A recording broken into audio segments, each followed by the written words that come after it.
Hello everyone, welcome back to online studio. आज हम इस वीडियो में लेकर आए हैं सचिवालय सहायक के लिए practice set number 6। I hope कि फ्रेंड्स इससे पहले कि आपने बाकी के 5 पार्ट्स तक ज़रूर देखा होगा। नहीं देखें तो प्लेलिस्ट चेक कर लीजिएगा, वहाँ पे आपको सारे पार्ट्स मिल जाएंगे। इस वीडियो में लोग 50 MCQ करने वाले हैं कवर, तो एंड तक देखिए और बताइए कि 50 में से आप कितना स्कोर कर पाते हैं। चलिए शुरू करते हैं। हाँ तो फ्रेंड्स, जैसा कि मैंने आपको बताया था 1 जून से हम लोग कुछ अच्छी चीज़ों को स्टार्ट करने वाले हैं जो कि आप सभी के लिए इंपॉर्टेंट रहने वाला। तो बिहार एसएससी 3rd CGL के लिए हमारे द्वारा ऑनलाइन टेस्ट स्टार्ट किया जा रहा है व्हाट्सएप पे, जो कि पहले भी चलता था, लेकिन अब यहाँ पे कुछ मॉडिफिकेशन किया गया। जैसे यहाँ पे आपको डेली 75 क्वेश्चन दिया जाएगा, जिसमें आपका 50 जीके और करंट अफेयर्स होंगे और साथ ही साथ 25 क्वेश्चन साइंस के होंगे। ये भी आपका सिलेबस के ही अकॉर्डिंग है, यानी कि 75 क्वेश्चंस आपके जीके जीएस के रहने वाला है। 25 क्वेश्चंस जो होता है वो मैथ्स के रहेंगे और 50 क्वेश्चंस जो होता है वो रीजनिंग के रहता है। तो हम लोग आपको जीके जीएस अच्छे तरीके से कवर कराने के लिए 75 क्वेश्चंस का ये एक टेस्ट सीरीज स्टार्ट कर रहे हैं, जहाँ पे आपको मंथली बेसिस पे अच्छे तरीके से कवर कराया जाएगा। इस टेस्ट की जो दो टाइमिंग होती है, एक तो 9:30 बजे होता है और एक 10 बजे होता है, जिसमें भी आपको जुड़ना होगा जुड़ सकते हैं। इस टेस्ट में होता क्या है कि आपको एक लिंक दिया जाता है और इस लिंक पे क्लिक करने के बाद आपको इस तरह से टेस्ट होता है ओपन, और उस टेस्ट के थ्रू आप ऑनलाइन ही लगाते हैं, यानी 4 ऑप्शंस होते हैं, वहाँ पे आपको किसी एक ऑप्शन को टिक करना होता है, बिल्कुल ऑनलाइन। ठीक है, टेस्ट के बाद आपको क्वेश्चंस के पीडीएफ, जो भी 75 क्वेश्चंस होंगे उनका पीडीएफ दिया जाएगा, और उसके थोड़ी देर बाद आपको रैंक लिस्ट भी दे दिया जाता है, ताकि आप अपना परफॉर्मेंस देख सकें कि कितना आप रैंक में आ रहे हैं। ठीक है, अगर आप इस टेस्ट सीरीज में जुड़ना चाहते हैं तो इसके लिए आपको करना ये होगा कि 51 यानी कि 51 रुपये का पेमेंट करना है इस नंबर पे, गूगल पे, फ़ोन पे या फिर कोई भी आपके पास जो पेमेंट का मेथड है कर सकते हैं, और पेमेंट का स्क्रीनशॉट इसी नंबर पे व्हाट्सएप कर दीजिएगा, आपको ग्रुप में ऐड कर दिया जाएगा। ठीक है, जल्दी से जल्दी जुड़िएगा। 1 जून से आपका स्टार्ट हो रहा है, यानी आज से रात से ही आपका ये टेस्ट सीरीज स्टार्ट हो जाएगा। तो ज़्यादा से ज़्यादा लोगों के पास शेयर भी कर दीजिए, जो भी फ्रेंड्स आपके प्रिपरेशन करना स्टार्ट किए उनके लिए भी ये हेल्पफुल हो सके। ठीक है, फर्स्ट क्वेश्चन बनता है कि निम्नलिखित में से कौन स्वराज पार्टी के सदस्य थे। स्वराज पार्टी का गठन कब हुआ था? 1 जनवरी 1923। और इसके सदस्य कौन थे, यानी कि जो संस्थापक थे CR दास, चित्तरंजन दास के साथ साथ मोतीलाल नेहरू। तो यहाँ पे हम देख सकते हैं मोतीलाल नेहरू ही सिर्फ ऑप्शन दिया गया, तो केवल और केवल एक को टिक करेंगे। कभी कभी पूछा था कि स्वराज पार्टी का जो गठन हुआ था किसकी असफलता के बाद हुआ था? असहयोग आंदोलन की असफलता के बाद इस पार्टी का गठन किया गया था, तो ये आपको याद रखना है। सेकेंड क्वेश्चन की गांधी जी की सबसे महत्वपूर्ण शिक्षाएं निम्नलिखित में से कौन सी थी? गांधी जी की सबसे महत्वपूर्ण शिक्षाएं निम्नलिखित में से कौन सी थी? सत्य और अहिंसा, आप बचपन से पढ़ते आ रहे हैं, सत्य और अहिंसा, यानी 1 और 2 यहाँ पे बिल्कुल सही होगा, ऑप्शन सी को टिक करेंगे। क्वेश्चन नंबर 3 है कि 1927 में ब्रुसेल्स में दलित राष्ट्रवादियों की कांग्रेस में राष्ट्रीय कांग्रेस की ओर से किसने भाग लिया था? किसने भाग लिया था? ऑप्शन बी को टिक करेंगे, Jawaharlal Nehru. Jawaharlal Nehru, option B correct होगा। क्वेश्चन नंबर 4, 12 अप्रैल 1944 को सुभाष चंद्र बोस ने मोइरांग नगर में भारतीय राष्ट्रीय सेना का झंडा फहराया था। यह नगर इस समय किस राज्य केंद्र शासित प्रदेश में स्थित है? यानी मोइरांग जो नगर है वो वर्तमान में कहाँ स्थित है? वर्तमान में ये मणिपुर में पड़ता है, मणिपुर, ऑप्शन सी को टिक करेंगे। ऐसे भी पूछा सकता है कि मोइरांग नगर में सुभाष चंद्र बोस जी ने भारतीय राष्ट्रीय सेना का झंडा कब फहराया था? तो 12 अप्रैल 1944, ये डेट भी याद रखेगा। एक क्वेश्चन को घुमा करके भी पूछा जा सकता है। निम्नलिखित कथनों पर विचार करिए। पहला पॉइंट, दूसरा पॉइंट पढ़िए और बताइए कि कौन सा कथन यहाँ पे सही होगा, हम किसे टिक करेंगे। देखिए, पहला पॉइंट से कि बदरुद्दीन तैयबजी भारतीय राष्ट्रीय कांग्रेस के प्रथम मुसलमान अध्यक्ष थे, जो कि बिल्कुल सही है, बदरुद्दीन तैयबजी ही प्रथम मुसलमान अध्यक्ष थे, और 1888 में मद्रास में हुए कांग्रेस के 4थे अधिवेशन की अध्यक्षता इन्होंने की थी। ये पॉइंट गलत है। बदरुद्दीन जो तैयबजी हैं इन्होंने 1887 में इन्होंने अध्यक्षता किया था मद्रास का, ये तो सही है, मद्रास में, लेकिन ये ध्यान रखा ये तीसरा अधिवेशन की अध्यक्षता इन्होंने किया था, मद्रास का तीसरा अधिवेशन की अध्यक्षता किया था, जबकि चौथा अधिवेशन हुआ था इलाहाबाद में 1888। ये आपका 1887 होना चाहिए था, और 1888 इलाहाबाद अधिवेशन था जिसमें प्रथम अंग्रेज अध्यक्षता किए गए थे जॉर्ज यूले के द्वारा। ठीक है, जॉर्ज यूले के द्वारा, तो केवल और केवल एक यहाँ पे सही होगा, ऑप्शन ए को टिक करेंगे। चलिए आगे बढ़ते हैं। अगला क्वेश्चन है कि दिल्ली सल्तनत में दीवाने मुस्त खराज एक विभाग की स्थापना किसने की थी? दीवाने मुस्त खराज नामक विभाग की स्थापना किसके द्वारा कराई गई थी? तो अलाउद्दीन खिलजी के द्वारा कराया गया था, ऑप्शन बी। अगर आपने पूछ ले कि दीवाने मुस्तखराज कौन सा विभाग था, तो ये एक प्रकार का प्रशासनिक विभाग था। ठीक है, प्रशासनिक विभाग था, ध्यान रखिएगा। 1857 में अंग्रेजों के विरुद्ध जिहाद का प्रचार किसने किया था? अंग्रेजों के विरुद्ध 1857 की क्रांति में जिहाद का प्रचार किसने किया था? जिहाद का प्रचार किया गया था मौलवी अहमद उल्ला के द्वारा, मौलवी अहमद उल्ला के द्वारा। दोस्तों, अगर आपको ये वीडियो पसंद आ रहा है तो प्लीज़ वीडियो को लाइक ज़रूर कर दीजिए और अपने दोस्तों के साथ शेयर करिएगा। आज की इस वीडियो का लाइक का टारगेट हम रखते हैं 349, यानी 349 लाइक्स का टारगेट रखते हैं और उम्मीद करते हैं आप लोगों से कि इसको जल्द से जल्द कंप्लीट करेंगे। और इस वीडियो को अपने दोस्तों के साथ भी ज़रूर शेयर किया करें, अपने ग्रुप्स में, अपने फ्रेंड सर्कल में शेयर किया करें। ठीक है, आगे बढ़ते हैं। नेक्स्ट क्वेश्चन है कि बेसिन की संधि किसके बीच हुई थी? बेसिन की संधि किनके बीच हुआ था? ये आपका 1802 में हुआ था ना, बेसिन की संधि 1802। तो किसके बीच हुआ था? अंग्रेजों और पेशवा बाजीराव द्वितीय के बीच, अंग्रेजों और पेशवा बाजीराव द्वितीय के बीच। जिब्राल्टर जलद मरुमध्य जो है किन दो देशों को अलग करता है? जिब्राल्टर जलद मरुमध्य किन दो देशों को अलग करता है? तो यहाँ पे हमारा सही आंसर बन जाएगा मोरक्को और स्पेन। मोरक्को और स्पेन करेक्ट आंसर है, ऑप्शन सी को टिक करेंगे, मोरक्को और स्पेन। नेक्स्ट वन कि निम्न में से किन राज्यों की सीमा बांग्लादेश से मिलती है? सबसे पहला पॉइंट आपसे ये पूछा सकता है कि बांग्लादेश से कितने भारतीय राज्य सटते हैं? तो टोटल 5 भारतीय राज्य अपनी सीमा को साझा करते हैं बांग्लादेश के साथ। वो कौन कौन है? मेघालय, असम, बंगाल, मिजोरम और त्रिपुरा। तो यहाँ पे असम भी है, मेघालय भी है और मिजोरम भी है। तो करेक्ट आंसर क्या बन गया? ऑप्शन हम डी को टिक करेंगे, 1, 2, 3। हमारे चैनल पे एक वीडियो है जहाँ पे आपको पड़ोसी देशों से जो भी राज्य सटते हैं उनका अलग से एक ट्रिक बनाया गया, एक ही वीडियो में कंबाइन करके सारे पड़ोसी देशों से सटने वाले राज्यों का नाम आपको याद कराया गया। बहुत अच्छे तरीके से आप जाकर के याद कर सकते हैं, उस वीडियो को देख सकते हैं। निम्नलिखित में से कौन सा कथन जो है वो असत्य होगा? बताइए कि कौन सा असत्य है, किसके संदर्भ में? तो ध्वनि तरंगे हैं। ध्वनि तरंगे क्या है?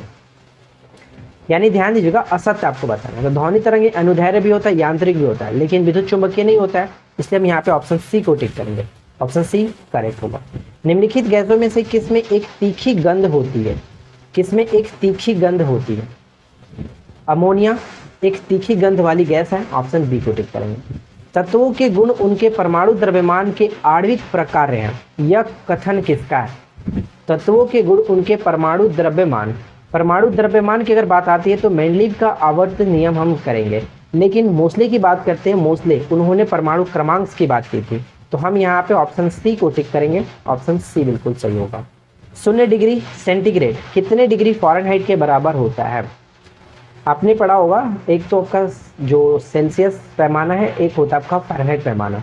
तो सेल्सियस पैमाना में 0 डिग्री सेल्सियस से 100 डिग्री सेल्सियस तक होता है, ठीक है, जबकि फ़ारेनहाइट पैमाना में 32 डिग्री फ़ारेनहाइट से लेकर के 212, ठीक है, 212 डिग्री फ़ारेनहाइट होता है। तो यहाँ पे पूछा गया कि 0 डिग्री सेंटीग्रेड, यानी जो 0 डिग्री है वो 32 डिग्री फ़ारेनहाइट के बराबर होगा, ऑप्शन हम डी को टिक करेंगे। नेक्स्ट वन है कि ग्राफीन क्या होता है? बताइए कि ग्राफीन क्या होता है? ग्राफीन एक प्रकार का कार्बन का ही अप्रूफ है, ग्राफीन एक प्रकार का कार्बन का ही अप्रूफ है, ऑप्शन ए। राइजोबियम किसका एक प्रकार है? राइजोबियम किसका एक प्रकार है? तो ध्यान दीजिएगा, राइजोबियम एक प्रकार का सहजीवी जीवाणु है, यानी कि बैक्टीरिया, सहजीवी बैक्टीरिया, ऑप्शन बी बिल्कुल करेक्ट होगा। भारतीय संविधान का अनुच्छेद 29 निम्नलिखित में से किसके अधिकार प्रदान करता है? अनुच्छेद 29 निम्नलिखित में से कौन से अधिकार को प्रदान करता है? तो अनुच्छेद 29 का संबंध हो जाता है अल्पसंख्यकों के हितों की सुरक्षा, अल्पसंख्यकों के हितों की सुरक्षा, जबकि अनुच्छेद 30 की बात करता है तो 30 अनुच्छेद कहता है अल्पसंख्यकों का शैक्षणिक संस्थानों की स्थापना और प्रशासन का अधिकार, ये अनुच्छेद 30 के अंतर्गत आता है, ठीक है। तो इसे आप याद रखिएगा, 29-30 बहुत इंपॉर्टेंट है। भारतीय संविधान के अंतर्गत वैधानिक सत्ता का अधिकार किसे प्राप्त है? वैधानिक सत्ता का अधिकार किसे प्राप्त है? ये अधिकार संसद को प्राप्त है, ऑप्शन डी संसद को प्राप्त है, इसे याद रखिएगा, बहुत अच्छा प्रश्न है। औपनिवेशिक भारत में एक संघीय अदालत की स्थापना किस अधिनियम के अंतर्गत की गई थी? औपनिवेशिक भारत में एक संघीय अदालत की स्थापना जो कि दिल्ली में की गई थी, ये 1935 के अधिनियम के द्वारा की गई थी, 1935, ऑप्शन सी। संसदीय प्रकार की सरकार में वह बराबर वालों में पहला होता है, कौन है? संसदीय प्रकार की सरकार में वह बराबर वालों में पहला होता है, ये बात किसके अंतर्गत है कही जाती है? प्रधानमंत्री के संदर्भ में, प्रधानमंत्री के संदर्भ में। मंत्रिमंडलीय तानाशाही का विचार किसकी देन है? मंत्रिमंडलीय तानाशाही का विचार किसकी देन है? ये किसकी देन है? मयूर। मयूर ऑप्शन सी, मयूर करेक्ट होगा। निम्नलिखित में से किस पंचवर्षीय योजना में मानव संसाधन विकास को सभी विकासात्मक प्रयासों में प्राथमिकता दी गई है? किस पंचवर्षीय योजना में मानव संसाधन विकास को सभी विकासात्मक प्रयासों में प्राथमिकता दी गई थी? 8वीं पंचवर्षीय योजना। 8वीं पंचवर्षीय योजना का समय क्या था? तो ध्यान रखेंगे 8वीं पंचवर्षीय योजना का समय था 1992 से 97। 1992 से 97। ठीक है, आगे बढ़ते हैं। नेक्स्ट क्वेश्चन की महामंदी द ग्रेट डिप्रेशन, महामंदी या फिर इसको भीषण मंदी के नाम से भी जानते हैं, किस समय घटित हुई थी? महामंदी द ग्रेट डिप्रेशन कहा जाता है। ये घटित हुई थी 1929 से 1934। 1929 से 1939। 34 मैंने इसलिए कहा, कहीं कहीं आपको 1929 से 1934 ही देखने को मिलता है, लेकिन इसका एग्जैक्ट डेट माना जाता है 1929 तक से स्टार्ट हुआ और 1938-39 तक ये मंदी बरकरार रहा। ऑप्शन डी को टिक करेंगे। निम्नलिखित में से लॉरेंज वक्र क्या दर्शाता है? निम्नलिखित में से लॉरेंज वक्र क्या दर्शाता है? तो ध्यान रखिएगा, लॉरेंज वक्र आय वितरण को दर्शाता है। आय वितरण, ऑप्शन डी बिल्कुल करेक्ट होगा, आय वितरण। A brief history of time नामक पुस्तक किसके द्वारा लिखी गई है? A brief history of time नामक पुस्तक किसके द्वारा लिखी गई है? तो इस प्रश्न का राइट आंसर बन जाता है, हम किसे टिक करेंगे? A brief history of time, Stephen Hawking. Stephen Hawking, option A. ठीक है, नेक्स्ट वन। निम्नलिखित देशों में से कौन सा विश्व में आयोडीन का अग्रणी उत्पादक है? आयोडीन का अग्रणी उत्पादक है। Option C, chilli. चिली को तांबा राजधानी के नाम से भी जानते हैं और चिली की राजधानी मैंने आपको कल पूछा था, तो आप लोगों में से कमेंट भी किए गए थे। सेंटियागो बिल्कुल सही था आप लोग का जवाब। बिना साहस के आप इस दुनिया में कुछ नहीं करेंगे, प्रतिष्ठा के बाद साहसी दिमाग का महानतम विशेषता है। तो बताइए कि ये बात किसकी थी? ये बात किसकी थी? तो ये बात अरस्तु की थी। ऑप्शन डी, अरस्तु बिल्कुल सही होगा। अटल सुरंग किस राज्य केंद्र शासित प्रदेश में स्थित है? अटल सुरंग किस राज्य केंद्र शासित प्रदेश में स्थित है? इसका संबंध हिमाचल प्रदेश होगा। अटल सुरंग की लंबाई कितनी होती है? हाल ही में बीपीएससी के एग्जाम्स में पूछा गया था, तो आप लोग कमेंट करके जल्दी से बताइए कि अटल सुरंग की जो लंबाई है वो कितनी है, कमेंट करके बताइए। निम्नलिखित में से किस लौह अयस्क का उपयोग विद्युत उद्योगों में विशेष रूप से किया जाता है? लौह अयस्क का उपयोग विद्युत उद्योगों में विशेष रूप से किया जाता है। मैग्नेटाइट यहाँ पे करेक्ट होगा, मैग्नेटाइट। अच्छा, मैं आपसे क्वेश्चंस पूछता हूँ, आप ये बताइए कि लोहे का सबसे शुद्धतम रूप कौन सा होता है? लोहे का सबसे शुद्धतम रूप कौन सा होता है? अगला क्वेश्चन, भारत के किस राज्य में रैट होल खनन किया जाता है? बताइए कि भारत के किस राज्य में रैट होल खनन किया जाता है? यहाँ पे राइट आंसर हो जाएगा ऑप्शन बी, मेघालय। देखिए, मेघालय के संबंध में कई सारे क्वेश्चन एग्जाम्स में डायरेक्ट पूछे जाते हैं, तो यहाँ पे मैं थोड़ा सा जिक्र करना चाहूँगा। जैसे एक जलप्रपात की बात करें तो एलिफेंट जलप्रपात, ध्यान रखिएगा। झील की बात करें तो उमलिंग झील एक आता है, उमलिंग करके, या फिर उमिंग, डायरेक्ट उमिंग भी लिखा जाता है, उमिंग, इस तरह से उमिंग झील आता है, उमिंग याद रखिए। एक होता है नोहकलिकाई जलप्रपात। नोहकलिकाई जलप्रपात यहीं पे स्थित है। बालफक्रम नेशनल पार्क यहीं पे स्थित है। नोक्रेक जो जलप्रपात है, या फिर ध्यान रखिएगा नोक्रेक एक था, नोक्रेक यहीं पे। गारो पहाड़ी आपको याद ही होगा, ये संबंध इसी से रखना है, आपको याद रखना। ठीक है फ्रेंड्स, तो ये इंपॉर्टेंट था मेघालय के संबंध में कुछ चीज़ें, ध्यान रखिएगा। बृहद जलाशयों में अधिकतम तापमान होता है। बृहद जलाशयों में अधिकतम तापमान कहाँ पे होता है? ऊपरी स्तर पर, ऊपरी स्तर पर, ऑप्शन ए, ऊपरी स्तर पर। कैलीदेद जो लियोपार्ड नेशनल पार्क है वो किस राज्य में स्थित है? कहीं कहीं इसको लिखता है क्लाउडेड नेशनल पार्क, ठीक है, क्लाउडेड नेशनल पार्क लिखता है, लेकिन एग्जैक्ट इसका जो नाम है कैलीदेद लियोपार्ड नेशनल पार्क इसका नाम है, और ये पड़ता है त्रिपुरा में। तो जिस तरह से हमने मेघालय के संबंध में कुछ पॉइंट्स बात किया, वहीं पे त्रिपुरा के बारे में बात कर लेते हैं। जैसे त्रिपुरा में एक झील का नाम है नीरमहल। झील का नाम नहीं, एक्चुअली एक महल है, और इसको झील के बीच में बनाया गया ऐतिहासिक महल है नीरमहल। ध्यान रखिएगा, नीरमहल यानी कि पानी वाला महल ऐसा माना जाता है। झील के बीच बना हुआ एक ऐतिहासिक महल, जिसे नीरमहल कहा जाता है, त्रिपुरा में स्थित है।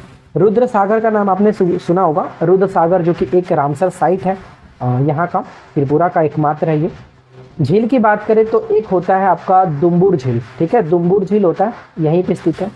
उजंता पैलेस भी आपका त्रिपुरा में ही पड़ता है। तृष्णा वाइल्ड लाइफ, तृष्णा तृष्णा कृष्णा नहीं कह रहा हूँ, तृष्णा कह रहा हूँ, तृष्णा, ठीक है। तृष्णा जो है वो वाइल्ड लाइफ त्रिपुरा में ही पड़ता है। और साथ ही साथ एक और याद रखिएगा नेशनल पार्क है जिसको राजबारी कहा जाता है। राजबारी नेशनल पार्क भी आपका पड़ता है यहीं पे, ठीक है। एक होता है गुमती, गुमती वाइल्ड लाइफ है, गुमती, गुमती वाइल्ड लाइफ भी त्रिपुरा में ही पड़ता है, तो इसे भी याद रखेंगे। अगला प्रश्न है कि सूचना का अधिकार अधिनियम कब पारित किया गया था। ध्यान रखिएगा, सूचना का अधिकार अधिनियम कब पारित किया गया था। तो सूचना के अधिकार अधिनियम को पारित किया गया था 15 जून 2005, 15 जून 2005। अगर प्रश्न में कहता है कि कब इसे लागू किया गया था, तो लागू किया गया था 12 अक्टूबर 2005 को। तो दोनों क्वेश्चंस ध्यान से पढ़ लीजिएगा, कब पारित और कब लागू किया गया। वस्तुओं का आवेशन किसके स्थानांतरण के फलस्वरूप होता है। वस्तुओं का आवेशन किसके स्थानांतरण के फलस्वरूप होता है, तो राइट आंसर हो जाएगा ऑप्शन ए, यानी कि इलेक्ट्रॉन, इलेक्ट्रॉन के स्थानांतरण के फलस्वरूप होता है। स्विमिंग पूल का वास्तविक गहराई से कम गहरा दिखाई देने का कारण क्या होता है। स्विमिंग पूल का वास्तविक गहराई से कम गहरा दिखाई देने का कारण होता है अपवर्तन। मछली अपनी वास्तविक स्थिति से थोड़ी ऊपर उठी हुई दिखाई पड़ती है, इसी कारण। पानी में पड़ा हुआ छड़ जो कि मुड़ा हुआ प्रतीत होता है, इसी कारण। पानी के यानी बाल्टी के तली में रखा हुआ सिक्का भी अपने इस वास्तविक स्थिति से ऊपर उठा हुआ प्रतीत होता है, अपवर्तन के कारण है, ठीक है। ये सभी एग्जाम्पल है, डायरेक्ट क्वेश्चंस पूछे जाते हैं। टाइफाइड बुखार किसके कारण होता है। टाइफाइड जो बुखार होता है वो होता है आपका जीवाणु के कारण। साल्मोनेला टाइफी जो होता है इस तरह से जीवाणु है, ध्यान रखिएगा। परमाणु बम का सिद्धांत आधारित है, परमाणु बम का सिद्धांत आधारित है किस पर, तो नाभिकीय विखंडन पर, नाभिकीय विखंडन। जबकि हाइड्रोजन बम नाभिकीय संलयन होता है। निम्नलिखित में से कौन G3 अर्थव्यवस्थाओं का उल्लेख करते हैं, यानी G3 के अंतर्गत कौन से देश आते हैं। G3 के अंतर्गत USA, यूरोप और जापान, ये तीन इसके अंतर्गत आता है, ये ध्यान रखिएगा, USA, यूरोप और जापान। मुद्रा का अवमूल्यन भुगतान संतुलन की कमी को ठीक कर सकता है, क्योंकि मुद्रा का अवमूल्यन भुगतान संतुलन की कमी को ठीक कर सकता है, क्योंकि क्या होगा राइट आंसर। अच्छे से पढ़ करके गेस करने की कोशिश करिए। तो ध्यान दीजिएगा, यहाँ पे हमारा राइट आंसर बन जाएगा, यह विदेशी मुद्रा में निर्यात की कीमत कम करता है और घरेलू मुद्रा में आयात की कीमत को बढ़ाता है, तो यानी ऑप्शन ए को टिक करेंगे। नेक्स्ट वन है कि आयरन को जस्तेदार बनाने के लिए प्रयोग किया जाता है। नाम से क्लियर हो जा रहा है, जस्तेदार बनाने यानी कि जस्ता, जस्ता यानी कि जिंक, ठीक है। आयरन पर जस्ते का लेप चढ़ाया जाता है ताकि वो जो कि उसका संक्षारण ना हो। अगला क्वेश्चन क्या है, फूलों द्वारा सुगंध छोड़ने का मुख्य कारण क्या है। फूलों द्वारा सुगंध छोड़ने का मुख्य कारण क्या होता है, तो मुख्य कारण है कीटों को आकर्षित करना, कीटों को आकर्षित करना, ऑप्शन सी। उदंती सीता नदी निम्नलिखित में से किस राज्य का टाइगर रिजर्व है। उदंती सीता नदी किस राज्य का टाइगर रिजर्व है, right answer option C, Chhattisgarh. Chhattisgarh का सबसे नवीनतम जो टाइगर रिजर्व है, जिसको चौथा टाइगर रिजर्व कह सकते हैं, गुरु घासीदास टाइगर रिजर्व, ये ध्यान रखिएगा। किस स्थान के चाकहाउ को जीआई टैग मिला है। चाकहाउ, किस स्थान का ये चाकहाउ को जीआई टैग मिला है, Manipur. Manipur is the right answer, option C. Next one है कि मध्यकालीन समय में प्रसिद्ध त्रिपक्षीय संघर्ष कनौज पर नियंत्रण के लिए 3 राजवंशों के बीच था। निम्नलिखित में से कौन सा राजवंश त्रिपक्षीय संघर्ष में शामिल नहीं था, यानी त्रिपक्षीय संघर्ष के बीच कौन शामिल नहीं था। तो मैंने आपको याद कैसे करा था, प्रतिपारा, प्रतिपारा यानी कि पारा का जो मूल्य है वो प्रति, छोटा छोटा पॉइंट भी बहुत इंपॉर्टेंट होता है पारा के अकॉर्डिंग, ठीक है। पारा बहुत कीमती होता है, तो प्रति पारा बहुत कीमती, इस तरह से याद रखिएगा। प्रति का मतलब प्रतिहार, और पा का मतलब पाल, और रा का मतलब राष्ट्रकूट, यानी चालुक्य का संबंध इसमें नहीं है, ऑप्शन ए को टिक करेंगे। अगला क्वेश्चन क्या है, इन शासकों ने तंजावुर और गंगाईकोंडचोलपुरम के बड़े मंदिरों का निर्माण किया, उनकी कांस्य छवियों को दुनिया में बेहतरीन माना जाता है, तो ये शासक कौन थे, बताइए वो शासक कौन थे, चोल थे, चोल थे, ऑप्शन सी को टिक करेंगे, चोल। नीचे दिए गए कथनों पर शासकों की पहचान करें, यानी कथनों के आधार पर शासकों की पहचान करना है। वे रेशम के मार्ग को नियंत्रित करने वाले शासकों के लिए प्रसिद्ध थे। वे उपमहाद्वीप में शुरुआती शासकों में से थे जिन्होंने सोने के सिक्के जारी किए। तो क्लियर हो गया होगा किसकी बात की जा रही है, कुषाण यहाँ पे करेक्ट होगा, कुषाण, ठीक है, कुषाण। कुषाण वंश के संस्थापक कौन थे, कमेंट करके, कुषाण वंश के संस्थापक कौन थे, कमेंट करके जल्दी से बताइएगा। नेक्स्ट वन है कि विश्व के 2.4% क्षेत्रफल में भारत विश्व का कितना प्रतिशत जनसंख्या का पोषण करता है? यानी विश्व की क्षेत्रफल की बात करें तो भारत का क्षेत्रफल 2.42% है, लेकिन अगर जनसंख्या की बात करें तो जनसंख्या के अकॉर्डिंग 17.5% के साथ दूसरे स्थान पर आता है। पहला स्थान चीन का है। अभी तक भारत में कितनी बार राष्ट्रीय आपातकाल लागू किया जा चुका है? अब तक कितनी बार राष्ट्रीय आपातकाल लागू होता है? राष्ट्रीय आपातकाल अनुच्छेद 352 के तहत लगता है, आपको पता होगा। 352, 356 के तहत राष्ट्रपति शासन और 360 के तहत वित्तीय आपात। कई बार हम इसके बारे में बात कर चुके हैं। तो 352 यानी जो राष्ट्रीय आपात है वो कितनी बार लागू हुआ है? तो टोटल 3 बार हुआ है। अब ये मैं आपके ऊपर छोड़ता हूँ कमेंट करके आपको बताना है कि 3 बार हुआ है तो कब कब हुआ है, कमेंट करके बताइएगा। जितना एक्सप्लेन करेंगे उतना अच्छी बात है। अगला क्वेश्चन, निम्न में से कौन सा कथन सही नहीं है? ध्यान दीजिएगा, कौन सा कथन सही नहीं है, अच्छे से पढ़िए। दोस्तों आशा करते हैं कि आप लोगों को ये वीडियो डेफिनेटली पसंद आएगा। वीडियो में कोई कमी हो तो नीचे कमेंट करके बताइए क्या इसमें चेंजिंग करनी चाहिए। और वीडियो अगर आपको अच्छा लगा तो वीडियो को लाइक एंड शेयर कर सकते हैं। देखिए यहाँ पे क्या सही नहीं है, तो काली मिट्टी जो होता है वो पश्चिम बंगाल, सिक्किम, बिहार, नागालैंड के क्षेत्रों में मुख्य रूप से पाया जाता है। ये पॉइंट गलत है, क्योंकि काली मिट्टी का संबंध जो होता है पश्चिमी भारत जैसे महाराष्ट्र, गुजरात, इस तरह के क्षेत्रों में यहाँ पे दिखने को मिलता है। तो ये पॉइंट आपका गलत होगा, हम ऑप्शन बी को टिक करेंगे, ये पॉइंट आपका गलत है। लेकिन बाकी क्षेत्रों में कोई दिक्कत नहीं है। जलोढ़ मिट्टी भारत के सबसे बड़े हिस्सों में कवर करती है, ये बिल्कुल सही है। काली मिट्टी कपास के उत्पादन के लिए बहुत इंपॉर्टेंट होता है और काली मिट्टी को रेगुर मिट्टी के नाम से जाना जाता है। जलोढ़ मिट्टी धान, गेहूं और गन्ने के उत्पादन के लिए बहुत उपयुक्त होता है। तो ऑप्शन बी गलत था। आज की इस वीडियो का आखिरी क्वेश्चन है कि कुतुबुद्दीन ऐबक ने कब गुलाम वंश की स्थापना की थी? कुतुबुद्दीन ऐबक ने गुलाम वंश की स्थापना कब की थी? तो ध्यान रखना है, गुलाम वंश की स्थापना इन्होंने 1206 ईस्वी में किया था और 1210 में इनकी मृत्यु भी हो गई थी। ठीक है, 1210 में चौगान खेलते समय गिर करके मृत्यु हो गई थी। 1260 नहीं यार, 1210। ठीक है, कुतुबुद्दीन ऐबक को लाख बख्श के नाम से भी जाना जाता था, क्योंकि वो लाखों का दान किया करते थे। ठीक है, तो ये चीज़ ध्यान रखिएगा। आशा करते हैं कि आप लोगों को ये वीडियो पसंद आएगा। वीडियो अच्छा लगा हो तो वीडियो को लाइक एंड शेयर जरूर कर दें। साथ ही साथ चैनल को सब्सक्राइब करके नोटिफिकेशन बेल आइकन को ऑल पे सेट कर लीजिए, ताकि इसी तरह की रोजाना न्यू वीडियोस आपको मिलती रहे। हम मिलते हैं किसी और वीडियो में नेक्स्ट टॉपिक के साथ। Thanks for watching, keep watching, keep learning, have a good day.